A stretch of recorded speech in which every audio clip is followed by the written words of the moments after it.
Hi, welcome to Movie Aftermath. Evan's here. Well, me. Evan likes to refer to himself in third person. Evan will try to speak in broken English, like in Planet of the Apes.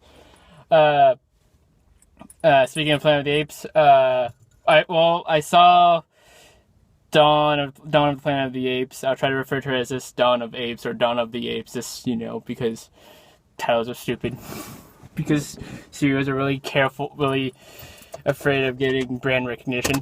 Wait, sorry, let me turn on the air conditioning here. And so Corey saw this with me, and we saw it together with the special double feature.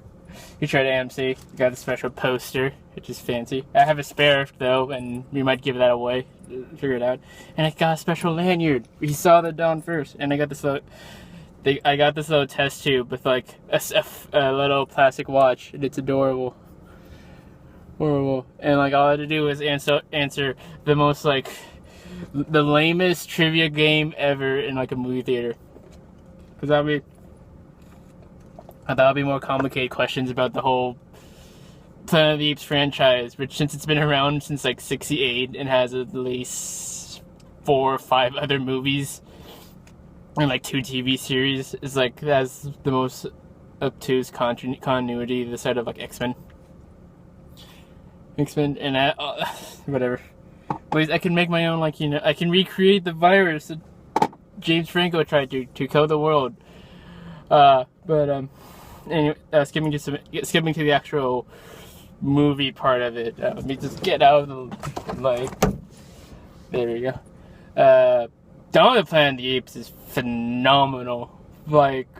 I've seen trailers for. We've been seeing trailers for it for the last couple of months, and it's been with Rise of the Planet of the Apes, it was one of those weird movies that I really, really liked when I first saw it when it came out 3 years ago, but never felt going back to for whatever number of reasons. And though I own the Blu-ray because it was like $10 on Amazon. But it's just now that since I saw the double feature, a few quick notes about what I think about it now. See, of course, apes are great. The apes portion's way better than the human parts. James Franco is actually miscast. I thought he had this sort of doofy sincerity in Rise of the Planet of the Apes. Now it's just he's, I can notice he's totally out of place. And 3, Frida Pinto is completely pointless. They just needed a female character. And 4, that's the unluckiest neighbor in the history of all neighbors. Granted, he was a giant dick in the beginning of the movie, just because he was just really irrational. But man, karma is a bitch with that guy. It's the neighbor so bad. He so unlucky. He literally brought the end of the world with him. Because I guess I won't go into summarizing with Planet of the Apes. But it's absolutely phenomenal. The reviews have not. It's a solid 93 now on Rotten Tomatoes. The last I heard, and before it was a 98%. Only just a day back or two. And it's simple. It really is phenomenal. Not just since as a good action blockbuster, but also as a great sci-fi tale, a great anti-war movie. On a technical aspect, it's both this and Rise are very quietly groundbreaking movies in terms of bringing motion capture to the forefront. Now, granted, motion capture hasn't had the biggest, the best track record in the industry, with despite all that Robert Zemeckis has tried to do. But here, Weta has been able to do it, show it off better, if only because with characters like Gollum, King Kong, and all the Apes movies.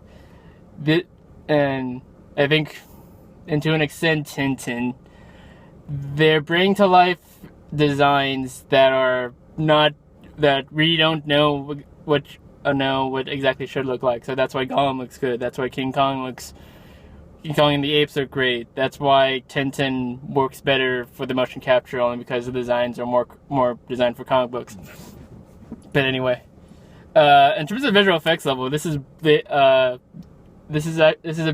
very silent leap forward from the first movie, because again, there's so much more on location shooting, and there's so much more characters that are apes, and okay, again, apes are so better than the humans in this movie. But director Matt Reeves, who's done Cloverfield and Let Me In, haven't watched either of them because they're horror movies, and that's a no go for like me. He's much better than Rupert Bryant was at balancing the strengths of both sides, or at least being able to make the human side of the plot more engaging.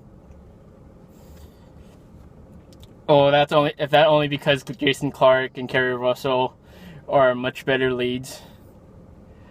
I mean, they feel less out of place than James Franco as a scientist. And but again, it's Andy Serkis' show all the way. One favorite review of mine from Chud.com, who also, like, if you want to get a recap on all the Planet of the Apes, like that whole franchise in a nutshell, look up Chud franchise made Planet of the Apes. It's phenomenal. It's a great way just to sort of figure out the merits of this entire franchise as a whole. But again, what makes this movie stand out as a movie, I think, in terms of on a technical aspect and a thematic and a visual aspect, is how both movies utilize sign language and just the use of actors expressing thoughts through their eyes. I should be closer to the avoid. My eyes are sweaty. It's over. It won't work anyway. But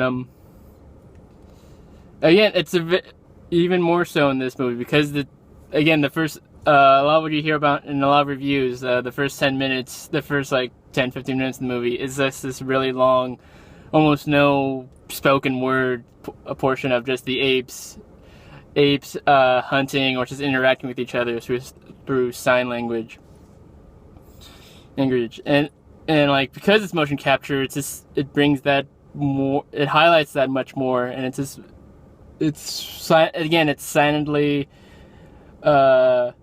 silently kind of enthralling. And you sort of in our age of action-heavy blockbusters, you rarely get to sort of appreciate the wonder of like special visual effects. And what like this movie, it's much more. It's a bigger scale in general than Rise of the Planet of the Apes, but the focus is so very much on the characters themselves. So, and it's as sort of like thematic point I noticed when watching the movie, Fox, like, and they're basically 3 for 3 with sequels with X-Men, How to Train Your Dragon, and Rise of the Planet of the Apes, and all 3 of these like big budget sequels have the central common core of humanity being generally scum. Humanity is just being internally paranoid of something they do not understand or refuse to really understand. X-Men obviously with mutants, How to Train Your Dragon with Bloodfist and his dragon parent, his experience being oppressed by dragons as a way to sort of cloud his own corruption. And here, humans own need to have a reason to like to blame for effectively their own fault of like genetic engineering. And it's a really like interesting theme to notice across all 3 movies. It'd be an interesting triple feature of just a thematic point of like these are all very sort of against like what are like big budget blockbusters are supposed to be, like these big violence eventually solves the answer to everything, and it's not. And like all three movies eventually end with like the big climax of each character's ultimately taking action to protect their own kind. And not to say that this is necessarily it's specific with this movie, but it's just it's a very peaceful thing in our dangerous times and our increasingly violent and paranoid and crazy times that they are putting these very pro, well, quote, I guess for lack of a better word off the top of my head, pro-humanitarian themes into this movie. And I think what makes this movie so much more satisfying than in Rise of the Planet of the Apes, because Rise of the Planet of the Apes was eventually I still like the movie, but it got a lot more. It's kind of hokier when it came to the human parts than I remembered it to be. And it's at the core, it's a very traditional sort of what happens when human messes with nature kind of story. Here it's more interesting only because they are directly interacting and communicating with nature. And how apes at the start of the movie, without humans, they were this peaceful tribe. And then when humans are found out to be still alive, everything goes to hell. Very gradually. It's just things fall apart again. Because again, of the core nature of paranoia against something you don't understand, or just because of a bad experience, you automatically fear. Fear. And what happens when violence is becomes your go-to option as opposed to compromise or negotiation. There are a lot of moments in this movie where, for a big budget blockbuster, there's just these very quiet moments they're broad strokes. They're broad strokes. At one point, Caesar's wife, she's really sick after giving birth, and this is after the humans, one of the humans that are staying with the apes, snuck in a gun, and Caesar's is already once again forced to be very distrustful of them, but then the two good humans, Jason Clarke and Kerry Russell. They're we can help you. We didn't want we understand if you don't like us either, but we can help you. We can help each other. And it's again. There's a lot of moments like that. There's this moment where Jason Clarke's son, played by Cody Smith-McPhee, is just helping Maurice the orangutan read one of his graphic novels, or how Maurice is going through his scrapbook of graphic novel designs. And since I brought up some of the past elements from some characters from the first one, they actually did plan this out to be a trilogy better than I thought it would, because they introduced characters in the first movie that just for details of in the background, and they're brought more into the foreground in Dawn. And it brings a lot more of the themes of, again, man versus nature in a more allegorical way, because the apes are all sort of fearful of humans just because of the nature of being captured as animals and such. And you have Caesar, who has seen both the good and the bad of humanity, but ultimately sees the good. And you have Koba, who has been put through nothing but tortured by human hands because of human experimentation. And you have these very well balanced figures of why we choose to go with violence, or why are we always very suspectful of others. And there are accompanying human parallels with Jason Clarke as Caesar, and Gary Oldman as basically a hybrid of all the negative humans, or sort of the more aggressive humans.